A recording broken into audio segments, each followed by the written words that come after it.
air.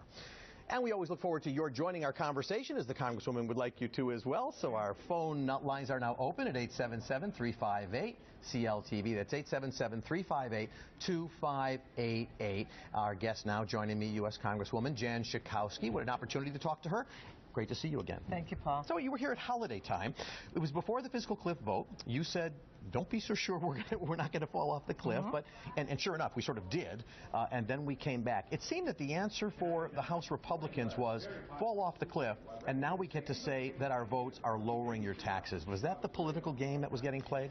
Well, it's true that at the end, because all the tax cuts expired, that it was not an increase in taxes. However, the good part of it, we had a bipartisan vote in the Senate, and we had a bipartisan vote in the House to say that we need more revenue, and now we're in a better position as we start the new year. Many said that the 88 votes that were gotten in the Senate, I mean, that was an incredible number for that vote, that it was meant to be a message to the House to say, get along, play along, do something. Exactly. It didn't quite work that way in the end. John Boehner really couldn't even get all of his people behind that vote, yet unusually, the Speaker doesn't typically vote on issues like that. He voted yes. He was one of the first people to come out and vote yes, send a signal to his Republican conference that we were going to pass this bill. Now, the majority of the votes came from the Democratic side of the aisle, but that's okay.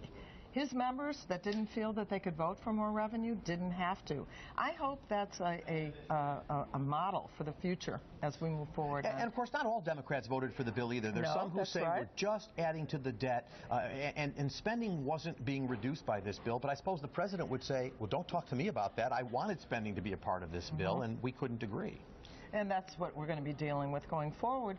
But we're not done by saying that there needs to still be more revenue, because we have made over $1 trillion in cuts already, which weren't really acknowledged by many of the Republicans. Now, when you were last on the show, we talked about the number. The president was urging that people making more than $250,000 be taxed higher. You agreed with that number. I said I was a bit skeptical, thinking that that was a number of the Clinton era, and that numbers today would be a bit higher. And of course, in the end, the number was $400,000. But Vice President Joe Biden, my understanding is, the way he sold it to Democrats was to say, adjusted for inflation, that is the Clinton number, more or less, today. Did that matter to you in that discussion? He must have heard you say that, I think he watches the show. I think he did. I think he watches Politics Tonight. And he took your advice. Look, that was a compromise. That's how we do business. That's what legislating is. Period, end of story. Exactly. So that was cliff number one. Cliff number two comes up in February. You've got a few cliffs coming up here. And the debt ceiling's coming up, the sequester's coming up. But the next up is the debt ceiling battle. And President Obama said, in the minute that we resolve crisis number one, he said, I am not negotiating on that issue. And yet Republicans responded by saying, what do you mean you're not negotiating? You have to negotiate. What's that war all about? Actually, I think in this battle, we're going to see that the corporate and business community, Wall Street, is going to weigh in and say to many of the Republicans who are resistant to raising the debt ceiling, which it's really important for people to understand. Not raising the debt ceiling is like getting your credit card bill and saying, I'm just not going to pay it. Because these are costs you've already incurred and approved. By the way, approved. Congress has approved it. Exactly. And so to say that we're not going to pay those bills unless, try telling that to the, when you go to your credit card company. So I think the business community is going to say, are you really willing to risk the full faith and credit of the United States of America? Because that's what will happen to you if you don't pay your bills. Your credit rating is going to go down.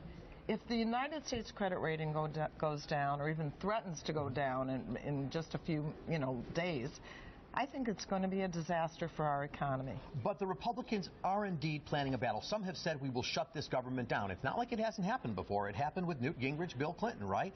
Is this a game of chicken on some level? And that's why I think that we're going to see some new players on the field. And that is, I think that the business community, who many of whom have supported the Republicans in the past, are going to heavily weigh in and say, don't fool with this. And in fact, I'm hearing some sort of language coming out of some of the Republicans that say that the battle is not so much going to be drawn on the debt ceiling, more on whether we pass a continuing resolution to keep the government going, more on the cuts and the sequester, rather than on the debt ceiling. I hope so. The sequester was put off until March, but it's going to rear its head again. March 1st. We're almost there. Exactly. Yeah. And so even there, I mean, even the president, referring to that, said, look, the sequester's not going to happen. Nobody wants those cuts to happen. So where's the fix? Somebody's got to talk. Somebody's got to give. And we, as I said, we have now seen a situation where we have made those kinds of agreements. I think you're going to see that going forward, that there's going to be talks about more revenue. There's certainly going to be hard discussions about cuts. By the way, you would think that Congress would kind of get its act together after the last, one of the worst Congresses in history, as you know, as the least successful. That's and already right. Today, we're hearing that Republicans are pushing for a bill to defund Planned Parenthood. Planned Parenthood, right back to the social issues? It's just incredible to me. They have a woman problem on the Republican side of the aisle. Why would they want to, once again, take up what is a losing battle for them? That's simply not popular in the country, to defund Planned Parenthood that provides primary health care.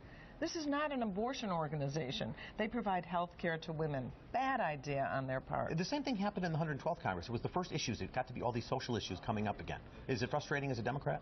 Well, it's frustrating, but I think that over time they're going to be losing ground and losing members if they continue on that agenda. All right. Clearly one of the big topics of the day, you talked about it on our 5 o'clock news, is gun control and the need for efforts. You are part of that effort in terms of the commission that you're part of. We're going to talk about that. Okay. And we'll take your phone calls to Congresswoman Jan Schakowsky, 877-358-2588. After these words, stay with us.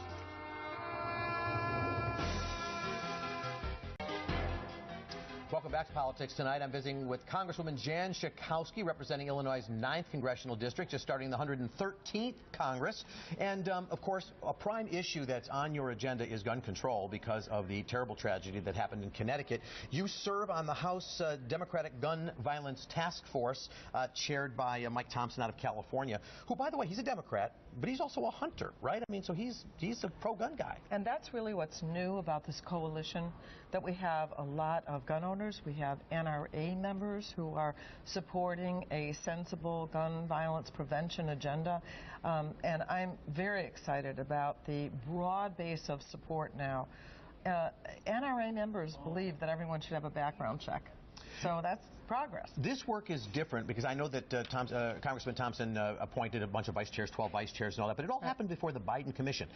What kind of, is there coordination between those two or two separate efforts? No, I mean, there are a number of bills that have been introduced already in the Congress, but I really think that the dominant thrust will be what comes out of the White House and what comes out of the Biden committee.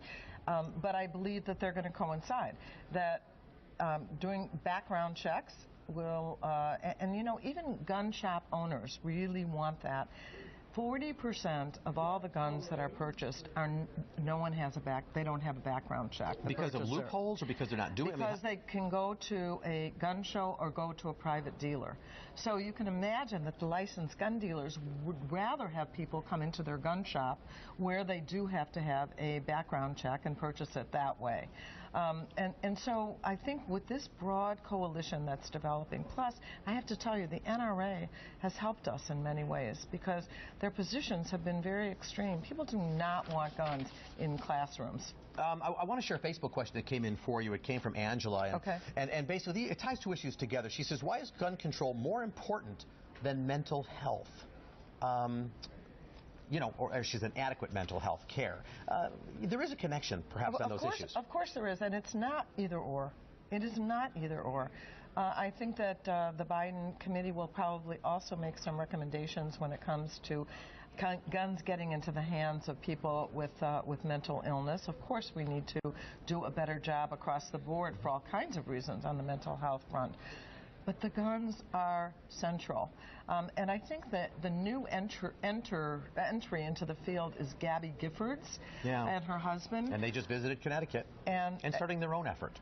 Yes, a super PAC to say it's not just the NRA that's going to be playing in elections. And they are gun owners, Gabby and her husband, supporters of the National Rifle Association and the Second Amendment, no question about it, long-time record. But they along with many of their colleagues and gun owners, are saying, but we have to have sensible legislation. And that's what most people in this country think.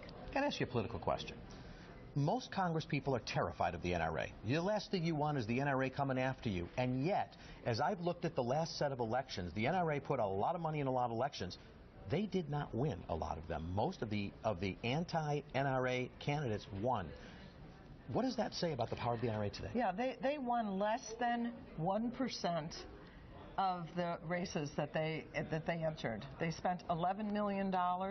They didn't win any of the candidates they supported, and won a couple that they were against. And so they might tie it to other issues, perhaps. Well, it wasn't about our issue, or a very bad record. Oh. And so I think the scrutiny of the NRA, are they really as powerful? The Planned Parenthood, by the way, actually spent more money in the election than the National Rifle Association, and won 98% of the races that they got into. And so I think there's now some questioning whether they really are a paper tiger or a real threat. Yeah. And maybe that's why Congress is going after Planned Parenthood right now, because of some of the power. Gerald is on the line. He wants to ask you a question. Okay. So, Gerald, good evening. You're on with Congresswoman Schakowsky. How you doing? We're good. Go ahead, folks. I believe that banning assault rifles is not the only good thing to do, because semi-automatic handguns can also be modified to shoot rapidly, just like assault rifles. Like me, for instance, I have an FOID card, and I own a semi-automatic Glock 40, and my 40 caliber gun can be modified to shoot very rapidly.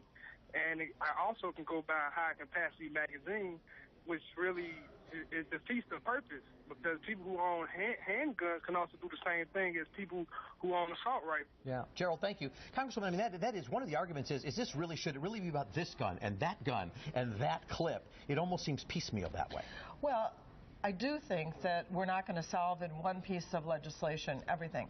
But the fact, he's right, that you can buy these assault magazines that can be attached to other kinds of guns, turn them into assault weapons. And so banning those kinds of clips, I think, will, according to the experts, is going to make a real difference. Background checks will make a difference. And we should be exploring these other things, especially when it comes to urban violence. We need to be looking at other solutions. There was an assault weapons ban. It expired, and nobody went after it again. I mean, will we see that kind of thing again?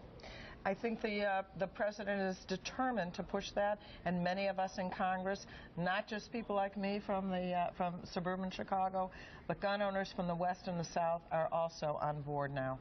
All right, Congresswoman Jan Schakowsky of the 9th District, congratulations again on your new term. Let's hope the 113th Congress is more effective than the 112th when you get back there. And joining me after the break is somebody that you didn't agree with very much in Congress. Former Congressman Joe Walsh joins me. We'll talk about his final votes and what's next up.